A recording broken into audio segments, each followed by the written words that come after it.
like milk with flavor straws, magic straws, flavor straws. Well, here I am. The thing with almost human brain, Electro the Robot. You asked for it. I am Electro, mightiest of all robots. Artificial intelligence has been a topic of growing prominence in the media and mainstream culture since 2015, as well as in the investment world, with companies that even mention the word in their business model gaining massive amounts of funding. While to many, the hype around AI may appear sudden, the concepts of modern artificial intelligence have been around for over a century, and extending further, the concept of artificial intelligence and artificial beings have been in the minds of humans for thousands of years. To better understand and appreciate this technology and those who brought it to us, as well as to gain insight into where it will take us, sit back, relax, and join me in an exploration on the history of artificial intelligence.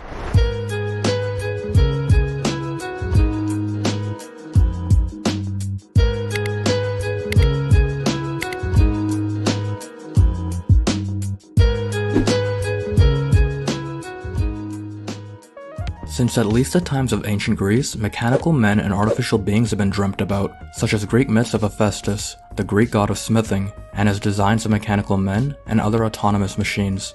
Progressing forward toward the Middle Ages and away from fables and myths of ancient times, realistic humanoid automatons and other self-operating machines were built by craftsmen from various civilizations.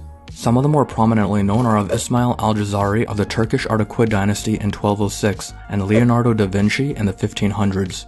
Al-Jazari designed what is believed to be the first programmable humanoid robots, a boat carrying 4 mechanical musicians powered by the flow of water. And Da Vinci of his various mechanical inventions built a night automaton that could wave its arm and move its mouth. Moving forward to the 1600s, brilliant philosophers and mathematicians, Thomas Hobbes, Gottfried Leibniz, and René Descartes believed in the concept that all rational thought could be made as symmetric as algebra or geometry. This concept was originally birthed by Aristotle in the 4th century, referred to as syllogistic logic, where a conclusion is drawn based on 2 or more propositions. As Thomas Hobbes stated in his book Leviathan, when a man reasons, he does nothing else but conceive a sum total from addition of parcels, or conceive a remainder from subtraction of one sum from another. These operations are not incident in numbers only, but to all manner of things that can be added together and taken one out of another.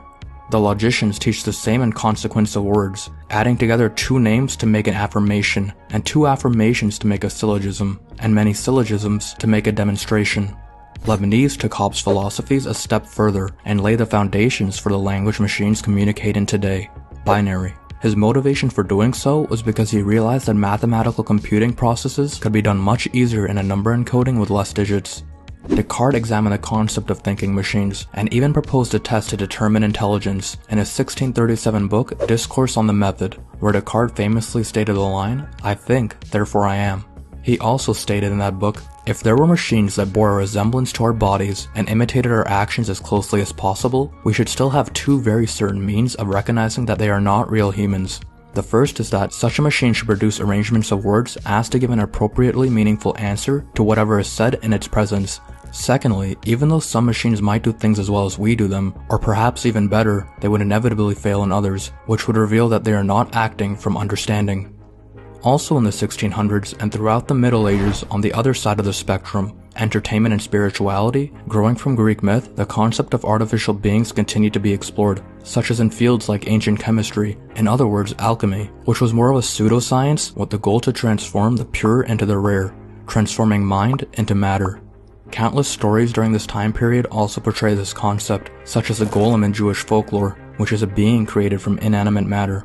Progressing forward, we see this trope again in stories such as Frankenstein, first published in 1818, with a being reanimated from inanimate flesh. It's alive. It's alive. It's moving. It's alive. Oh, it's alive.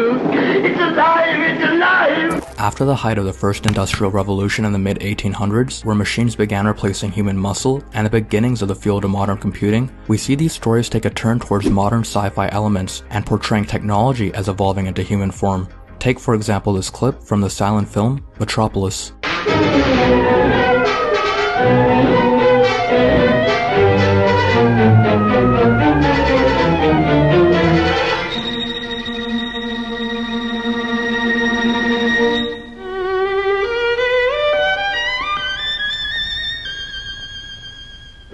field of modern computing was officially born with Charles Babbage's mechanical analytical engine in the 1840s. Although it was never built due to a variety of reasons, rebuilding of his designs in present day show that they would have worked. This then means Ada Lovelace was the world's first programmer, with her algorithm on calculating Bernoulli numbers on Babbage's machine.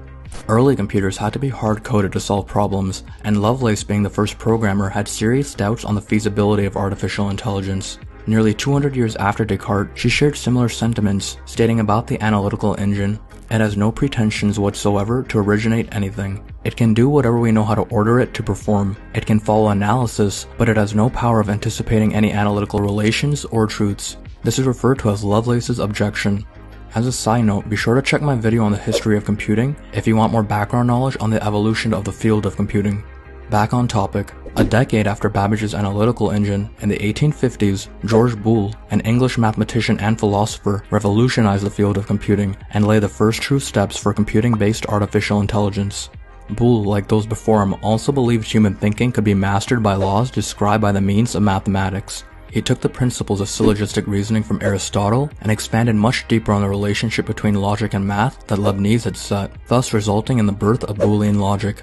Essentially replacing multiplication with and addition with or, with the output being either true or false.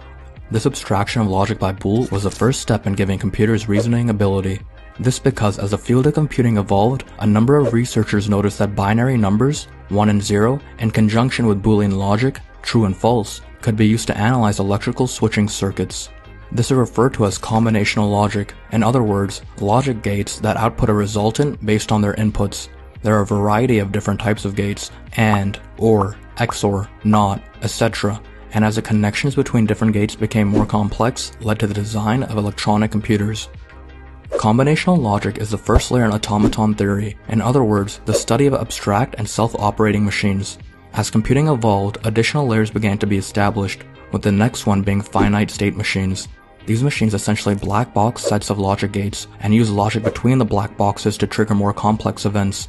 For an illustrative example of a type of state machine, think of an oven that has 3 states: off, heating, and idle. In state diagrams, we can illustrate state transitions and the values that will trigger them. For example, the on and off button presses of the oven being too hot, the oven being too cold, etc. The next layer in automaton theory is push-down automaton. In other words, machines with memory, which was pioneered by many individuals, such as William Eccles and Frank William Jordan, who invented the first circuits capable of memory, flip-flops, and John von Neumann, who abstracted the relationship of memory in a computing system. Finally, the last layer of automaton theory, and the class of machines we use today, is Turing machines. Before continuing, I want to point out that this was an extremely simplistic overview of a subset of automaton theory, and to definitely research with other sources for a more in-depth overview. The final layer of automaton theory was based on a mathematical model of computation that Alan Turing proposed in 1936, dubbed the Universal Turing Machine. Once again, like those before him, Turing broke down logic into a mathematical form, in this case translating it to a machine that reasons through abstract symbol manipulation, much like the symbolic reasoning done in our minds. As stated earlier, early computing devices were hard-coded to solve problems. Turing's belief with his universal computer was, instead of deciding what a computer should do when you build it, design a computer in such a way that it can compute anything that is computable, so long as it is given the right instructions. This concept is the basis of modern computing. At this point in the 1930s, with the field of modern computing officially born and rapidly evolving, the concept of artificial beings and intelligence based on computing technology began permeating across mainstream society of that time. The first popular display of this was Electro, the nickname of a humanoid robot built by the Westinghouse Electric Corporation, and shown at the 1939 New York World Fair. Ladies and gentlemen, I'll be very glad to tell my story. I am a smart fellow, as I have a very fine brain. Electro wowed many, and one can say is the basis of how mainstream society thinks of a computing-based artificial intelligence, as evident by the various movies, TV shows, books, and other entertainment media portraying the concept. As a side note, Westinghouse's Electro draws many parallels to modern-day Hanson Robotics' Sophia. They are not truly intelligent, but are more of a way for mainstream society to get a glimpse of future technology. In other words, they are imitating intelligence.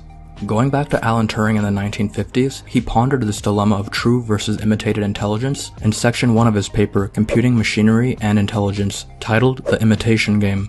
In this paper, he lays the foundations for what we now refer to as the Turing test, the first serious proposal in the philosophy of a computing-based artificial intelligence. The Turing test essentially states if a machine acts as intelligently as a human being, then it is as intelligent as a human being.